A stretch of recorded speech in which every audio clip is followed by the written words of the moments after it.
العربية دي كان عندي منها عربية لعبة وموجودة لغاية دلوقتي. كان والدي الله يرحمه كان شاريها من قبل ما اتولد اصلا، كان شاريها لاخويا محمد. كانت عربية ريموت كنترول، والعربية دي لما تشوفها على الحقيقة تحس بإحساس غريب جدا.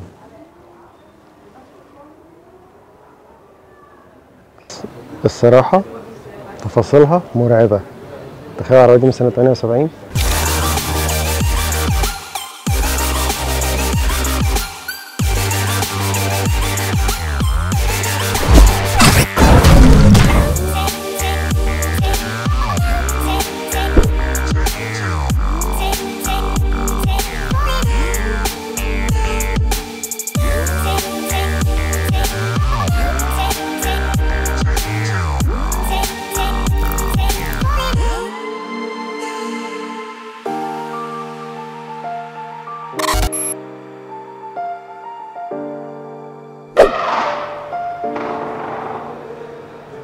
زي ما احنا شايفين ده الانترنس بتاع الميوزيوم، وده هوت اسمه بورش بلازا.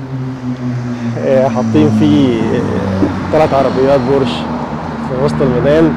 صراحة شكلهم مبهر جدا. المبنى نفسه شكله ظريف جدا وكله بالازاز. بورش ميوزيوم الصراحة حاجة مشوقة جدا ان انا اخش واشوف ايه اللي جوه.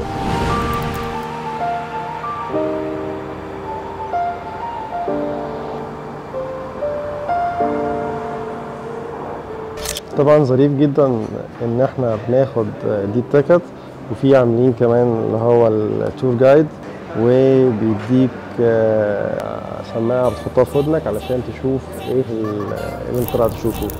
انا كواحد بحب العربيات انبهرت جدا بوجود ورشه لبورشه جنب الميوزيوم، تقدر تتفرج عليها من الشباك، بتشوف العربيات البورشه القديمه والجديده وهي بيعملوا لها صيانه، تشوف المهندسين وازاي بيتعاملوا مع القطع الفنيه الرائعه من بورش بالتعامل اللي يليق بيها، ويدوها السيرفيس المظبوطه علشان العربيه تفضل جديده طول العمر.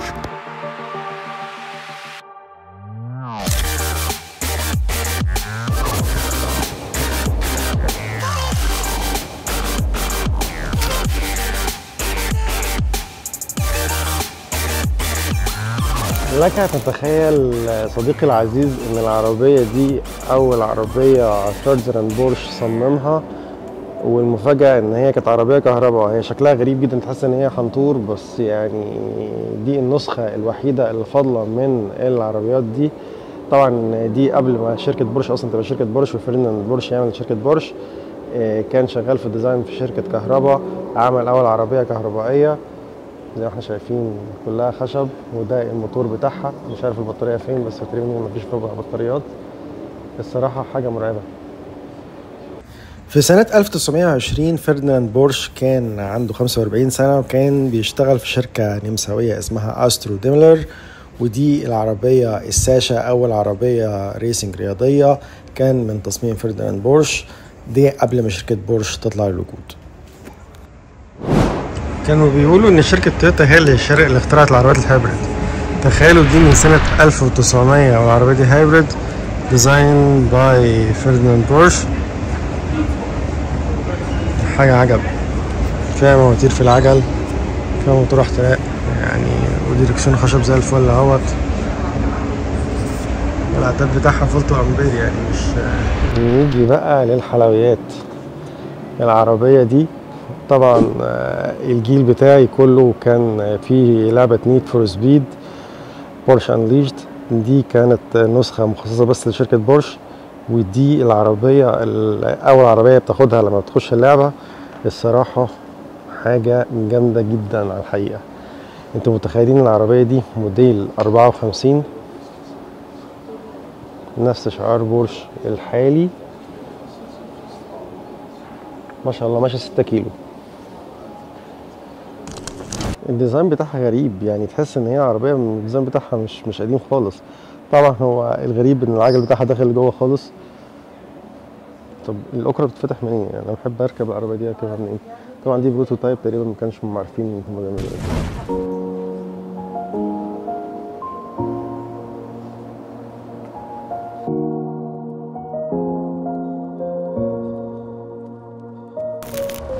الصراحة لما تشوف العربية البورشة 550 اي سبايدر.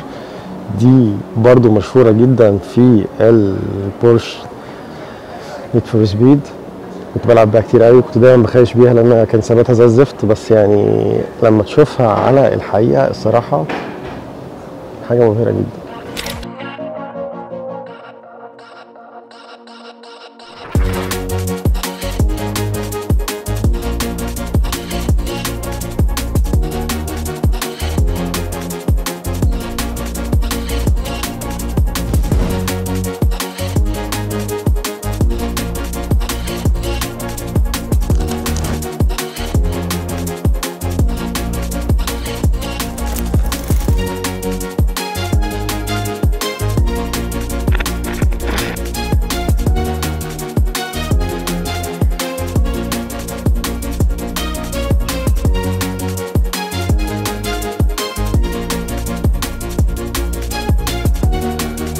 دي بقى البورشه 356. العربيه دي مش رودستر، دي اللي بسقف هارد توب، دي اتعمل منها 55 عربيه بس، ودي واحده من العربيات اللي لسه موجوده. اما بقى الاخت الفاضله اللي دايما كنت بحب اجيبها بنفس اللون دهوت في النيد فور سبيد، دي 356 سبيدستر. والصراحه انا مسعوق، يعني انتوا متخيلين ان هي العربيه كانت الفوانيس بتاعتها كريستال من سنه كام دي؟ من سنه 55. ده بقى جو مش عارف اسمه ايه، ده هو ده اللي اخترع اللوجو بتاع بورشه زي ما احنا شايفين، ودي الشخبطه الاصليه لما كان بيحب يشخبط، وده لما راح تطور اللوجو.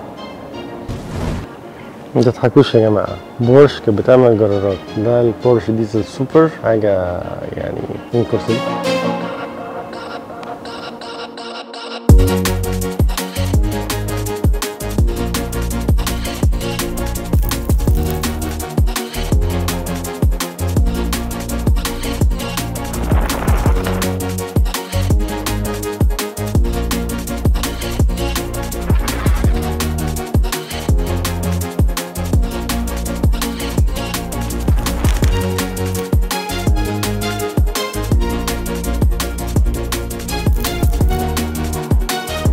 ودي أقدم بورش 911 على الإطلاق، دي موديل 64. العربية دي يعني انت لما بتشوفها بتحس بإحساس غريب جدا.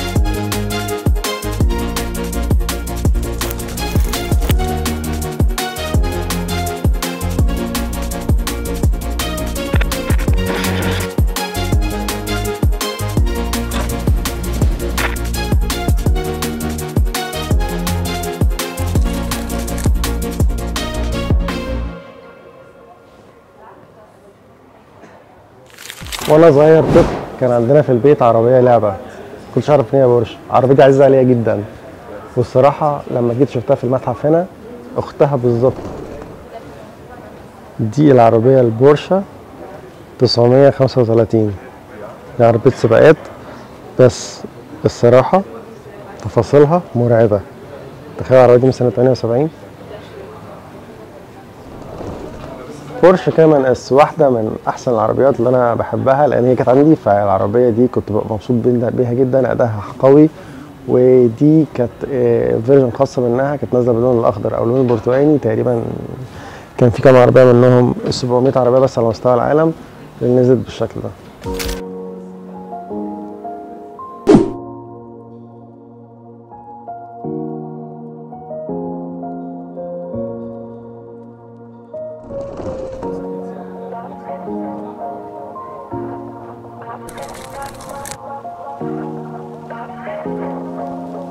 ال 959 اس بقى دي يعني تعتبر السوبر كار بتاعت بورشه، دي اللي كانت بتنافس الفيراري اف 40. دي عربيه غاليه جدا وادائها يعني خزعبلي.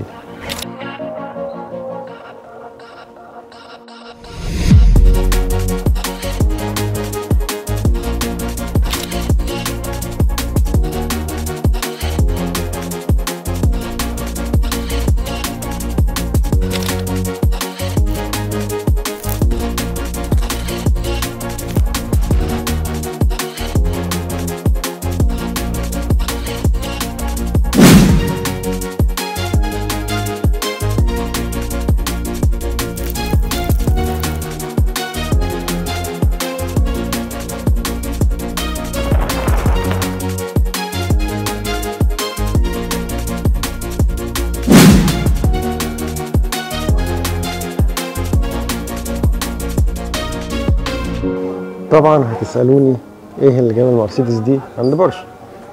دي العربية الوحيدة كانت بتتصنع في مصانع بورش، لأن كان فيها موتور 8 سلندر. 8 سلندر دوت كان موتور قوي جدا بتاع العربية الأس. كانوش عارفين مرسيدس يحطوه جوه العربية، فسابوا العربية دي لشركة بورش عشان تصنعها. دي تعتبر عربية بورش بس عليها علامة مرسيدس. طبعا العربية دي هم منزلينها ومتركب عليها موتور 8 سلندر بيطلع 320 حصان، وسرعة القصوى بتاعتها 250 كيلو. اما بقى الاخت الفاضله دي البورش روكستر كونسبت. دي عربيه طبعا كانت الفتره دي كانت فتره صعبه في التسعينات، لما كانت في ازمه ماليه كبيره جدا من شركه بورش بتمر بيها. علشان كده شركه بورش عملت عربيه صغيره بموتور وسطي وكرسيين.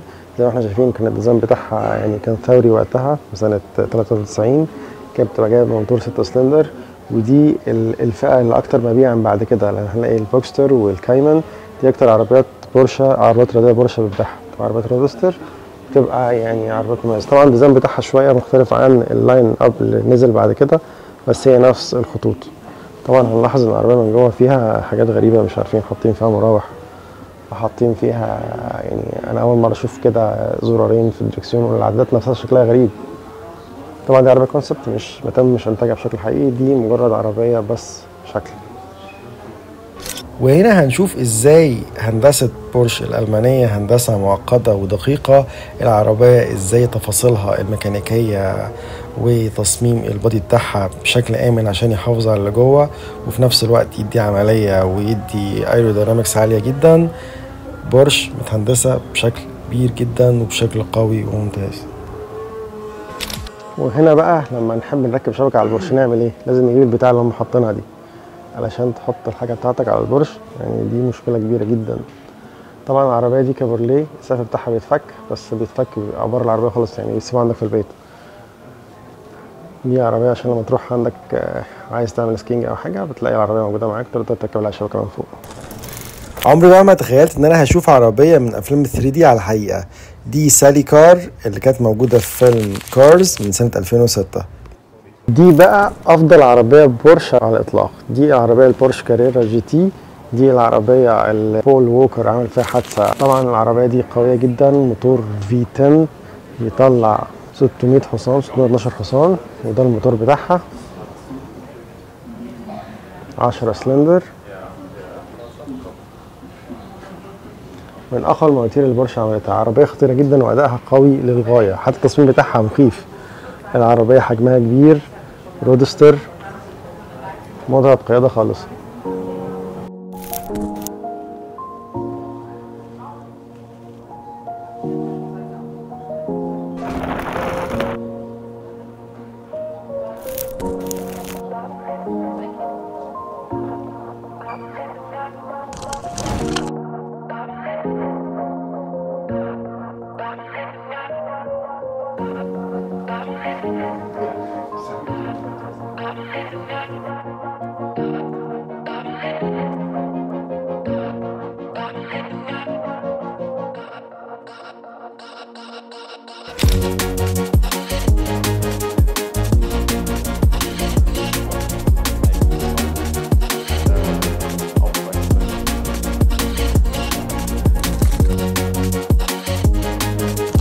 حتى شركة ليجو معجبة جدا بشركة بورش زينا.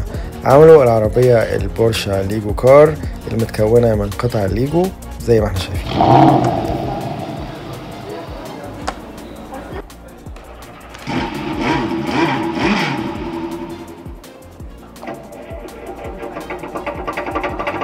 وهنا بيدوك الفرصة انك تسمع صوت المواتير اللي انت بتحبها، دوس بنزين براحتك واستمتع.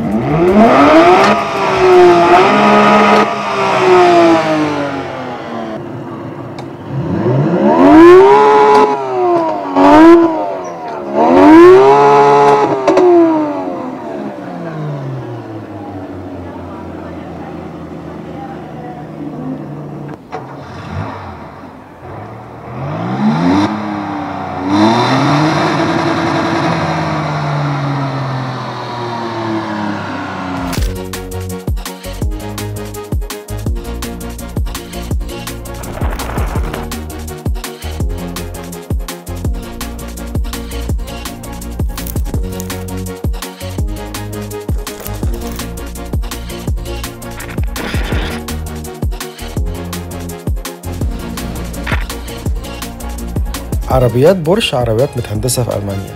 هنشوف تفاصيل العربية معقدة قد إيه وكمية التجهيزات والأجهزة الميكانيكية والإلكترونية اللي متركبة في العربية اللي معروضة بشكل يبهرك بجد.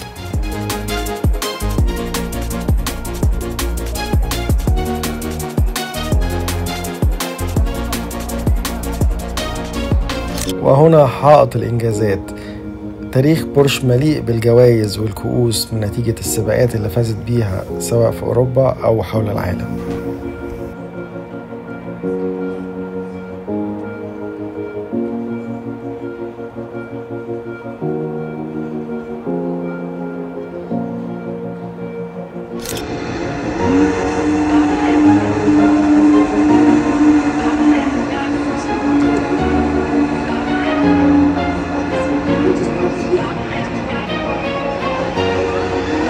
وده الموتور البوكسر الشهير جدا الخاص ببورش، وده سر نجاحها. الموتور اللي هنلاقيه مفرود، البساتم في اتجاه عكس بعض، وده سر قوتها وسر استمراريتها وسر نجاحها لغاية النهارده.